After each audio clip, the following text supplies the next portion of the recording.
بر دوستان عزیز و گرامی.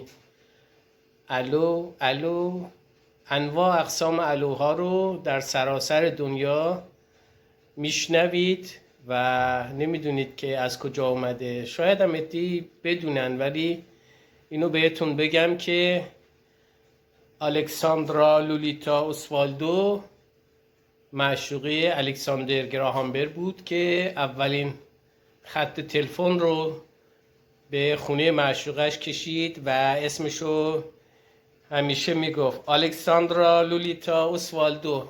دید نه، خیلی طولانیه، اسم خیلی طولانی و سختی هم داره. بعد سریای بعدی گفت آله اسلو لول اس، یک کمی هم سخته.